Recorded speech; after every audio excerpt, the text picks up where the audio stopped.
Episode 2, Ignorantly Prosecuted by Mazar, otherwise known as SpurnAlien. Title, Uncle L. Life Recap. I am Husky, narrator for the Yahwehite Christafori Nation, and this is another chapter in the story of SpurnAlien.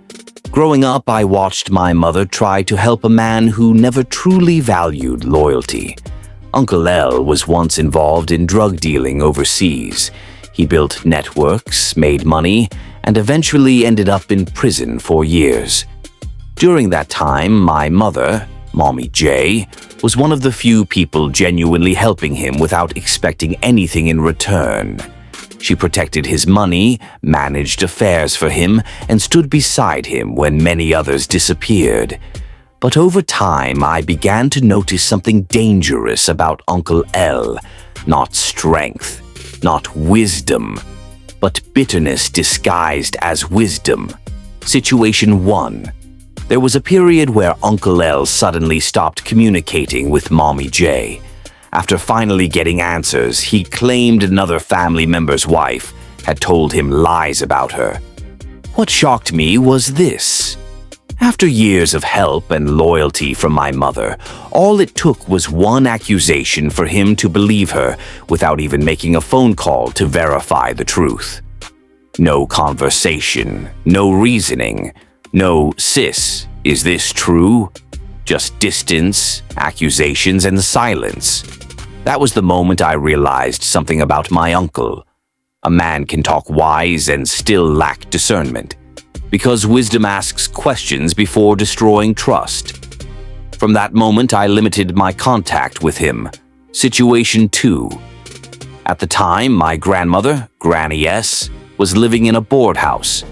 Meanwhile, Uncle L and Uncle B were making good money. Yet neither of them thought it important to build a proper home for their own mother. It was my mother who took initiative.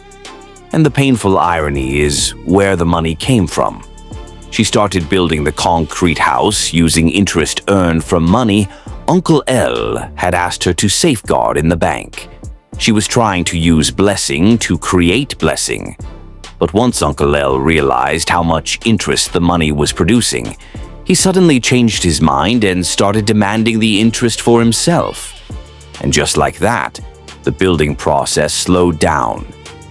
So, while Uncle L speaks about my weaknesses and condemns me, I remember the history. I remember who was actually trying to help his mother while others watched. Situation 3. My mother once gave Uncle L a Noah van to run as a taxi. At one point, he allowed a Muslim friend to stay downstairs at his apartment and operate the vehicle. Eventually, the man became tired of the taxi business and wanted to move on. Instead of showing mercy or understanding, Uncle L put the man out. I remember seeing that man's belongings outside on the roadside. That stayed with me, because patterns reveal character. Another driver later damaged the van badly in a crash, and once again, it was my mother who stepped in to repair it, while Uncle L showed little concern. These are only 3 situations out of many. So when people ask why I keep boundaries, understand this. Forgiveness and access are not the same thing. I believe in forgiveness, but I also believe in protecting your peace from people who repeatedly show you who they are. This is Husky, narrator for the Yahwehite Christafori Nation, speaking the story of SpurnAlien.